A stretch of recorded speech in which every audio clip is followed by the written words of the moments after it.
जिंदाबाद जिंदाबाद जिंदाबाद। उपस्थित जीविका का अर्जन होता बंद करो बंद करो बंद करो, नहीं चलेगी नहीं चलेगी।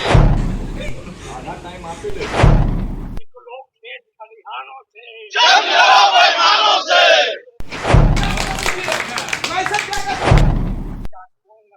खून नहीं वो पानी है, खून नहीं वो पानी है। जिंदाबाद। नमस्कार, आप देख रहे हैं न्यूज और मैं हूं आपके साथ शुभम। इस समय मेरी मौजूदगी पटना के फतेहपुर में और यहाँ पे मेरे पीछे देख सकते हैं कि एक बार फिर से किसानों का जो आंदोलन है वो काफी तेज हो गया। कारण है बिहार सरकार की तरफ से निकाला गया एक टाउनशिप, सैटेलाइट टाउनशिप, उसी को लेकर एक बार फिर से किसानों जो है आंदोलन तेज कर दिए हैं। चलिए हम बात करते हैं सभी किसानों से, क्या कुछ कारण है सर, एक बार फिर से किसान जो है काफी उग्र हो गए हैं। आज हम लोग एकत्रित हुए हैं कि जब जो हम लोगों के जमीन का लूटपाट सरकार के द्वारा किया जा रहा है उसके विरोध में हम सारे किसान एकत्रित हो रहे हैं कि हमारी संपत्ति एक अडानी अंबानी को देने के लिए हमारे पुरखों ने नहीं रखा है। वो हमारी जायदाद, हमारी संपत्ति है। इसके अलावा मेरे पास कुछ नहीं है। हम किसानों के संपत्ति को अगर सरकार लूटना चाहती है तो हम जान देंगे, लेकिन जमीन नहीं दे पाएंगे। हम किसी भी कीमत पर सरकार की इस मंशा को, लूटपाट की मंशा को बरकरार नहीं रहने देंगे।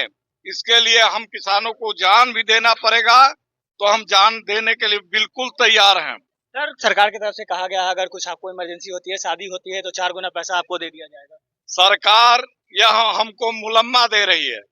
सरकार जो है 4 गुना अगर पैसा देती है तो अभी पुल गया है, दौलतपुर सैदनपुर से गुजरा है, सरकार कितना पैसा दी?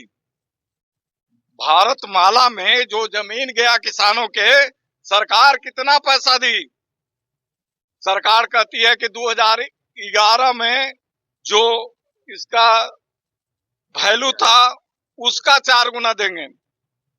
आज लेगी सरकार, आज अगर रजिस्ट्री कराएगा तो 5 लाख रुपए कट्ठा रजिस्ट्री फीस वैल्यूएशन में लेगा, और देने का होगा तो कहेगा कि हम 1.5 लाख रुपए कट्ठा देंगे।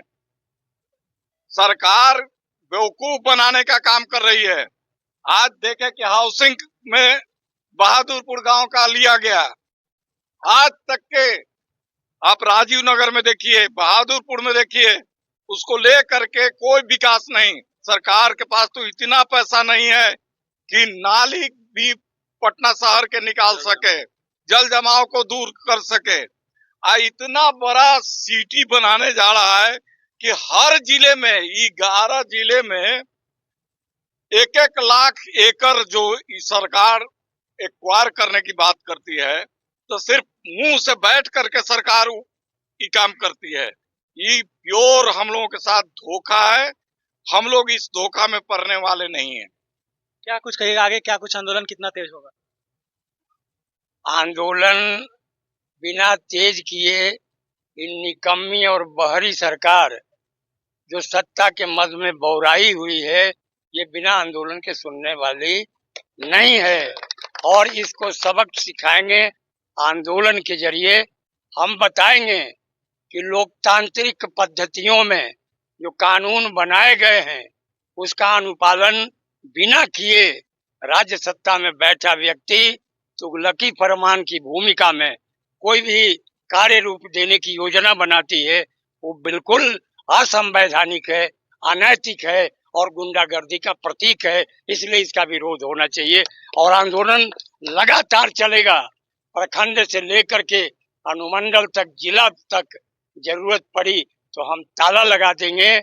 इसलिए लगाएंगे कि जो सरकार बना रही है कानून, उसको अगर हम कह दें कि तुम वेतन, डीए, पेंशन नहीं लो, उसको कैसा लगेगा? जबकि हमने उसको बनाया है। लेकिन ये हमारे बाप दादे की जमीन उसने नहीं बनाया है, सरकार ने नहीं बनाया है। चाहे वह अंग्रेजी हुकूमत की सरकार हो या मुगल साम्राज्य की हो, उसने कोई हमारे बाप दादे को जमीन नहीं दी है। हमारे बाप दादे ने ये जंगल पहाड़ काट करके जमीन को बनाया है और हमारी पहचान का प्रतीक और आधार बना करके आज स्वर्ग में चले गए, और वह जमीन हमारे भविष्य के बच्चों के लिए निर्धारित है। और 1 मिनट में कानून बना करके कह देना कि अब आपकी जमीन नहीं रहेगी, तो हम कैसे बर्दाश्त करेंगे। इसलिए जान देंगे लेकिन जमीन नहीं देंगे। देखिए अभी कुछ युवा हैं, उनसे भी बातें हैं। क्या कुछ कहिएगा सर कि जमीन जो है आपकी जा रही है? हमारी जमीन जा रही है। सरकार हमारे जमीनों पे ताला लगाई है। वो ताला जमीनों पे नहीं है, हमारे भाई और बेटों की पढ़ाई पे लगाई है।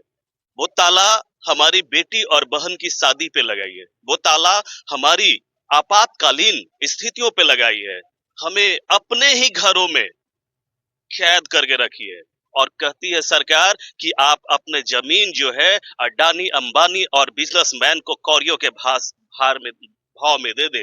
ये नहीं हो सकता है। हम मर जाएंगे, मिट जाएंगे, लेकिन अपनी जमीन नहीं देंगे। ये सरकार की कहाँ की तुगलकी फरमान है, कहाँ की तुगलकी फरमान है। आज हमारे 81,000 एकड़ में सभी रकबा में रजिस्ट्री बंद कर देते हो, हम क्या करेंगे। हमारे घर में बेटी बहन की शादी है, हमारा बेटा भाई सब हायर एजुकेशन के लिए पढ़ने गया है, उसका फीस हायर एजुकेशन है। आप कुछ नहीं करते हो, न रोजगार देते हो, हम कहां से देंगे। हमारे पास एक ही जमीन है, ये हमारी फतेहपुर की जमीन है। हमारे पूर्वजों ने सेना और खून से सींचा है। आप उसको छीन लोगे, कहते हो कि चमचमाती सड़कें देंगे, कंक्रीटों का मकान देंगे और खेल गांव देंगे। हम कहते हैं कि हमें वो विकास, कैसा विकास होगा जहां जिसकी बुनियाद ही किसानों के हत्या से होती है, जहां किसानों की हक मारा जाता है। वो विकास हमें नहीं चाहिए। हमें विकास चाहिए, हम अपना स्मार्ट गांव दे दो, हमें हमारी जमीन का छोड़ दो, जमाबंदी ये हमारा रजिस्ट्री चालू कर दो। हम बहुत कष्ट में है। अगर किसान डोलेगा तो पूरा राज्य डोलेगा। किसान अगर मरेगा तो सारे नेताओं को मार देंगे। इनकलाब जिंदाबाद, जिंदाबाद जिंदाबाद, इनकलाब जिंदाबाद, जिंदाबाद जिंदाबाद। सर कहाँ तक ये आंदोलन जाएगा, क्या लग रहा है? ये आंदोलन में सरकार को कदम पीछे खींचना होगा। जीत जनता की होगी, किसानों की होगी। और हमको शहर नहीं चाहिए, हमको शहरीकरण नहीं चाहिए। लोग कहा करते हैं कि भारत की आत्मा गांवों में बसती है। उस आत्मा को छलने का, बेधने का काम, हत्या करने का काम ये सरकार करने की सोच रखती है और बड़े बड़े पूंजीपतियों को उतारना चाहती है। ये इस क्षेत्र की जनता बर्दाश्त नहीं करेगी। हमको नहीं चाहिए सैटेलाइट टाउनशिप, हमको सुंदर गांव चाहिए, स्वच्छ गांव चाहिए, शिक्षित गांव चाहिए। जो मेरा सभ्यता संस्कृति जो है, जिसके लिए भारत पूरे विश्व में विख्यात था, वो सभ्यता संस्कृति हमको चाहिए, न कि हमको चकाचौंध चाहिए और रातों भर डिस्को डांस। और जो सम्मान जो चाहिए, जो मेरे देश में जो प्रथा रही है महिलाओं की, समाज की, वो समाज और सभ्यता हमको बरकरार रहनी चाहिए। हमको नहीं चाहिए टाउनशिप, सुंदर गांव बनना चाहिए। देखिए यहाँ पे तमाम किसान हैं, इनका साफ तौर पे कहना है कि जो विरोध है वो सैटेलाइट टाउनशिप को लेकर है, क्योंकि इससे पहले भी दरभंगा आमस जो एक्सप्रेसवे बन रहा है उसको लेकर भी किसानों के द्वारा जो है विरोध तेज किया गया था। उसके बाद एक बार फिर से इनको झटका मिलती है, जिसमें स्मार्ट टाउनशिप को लेकर एक बार फिर से किसान का जो विरोध है वो काफी तेज हो चुका है। आप देख रहे थे न्यूज राज शुभम के साथ।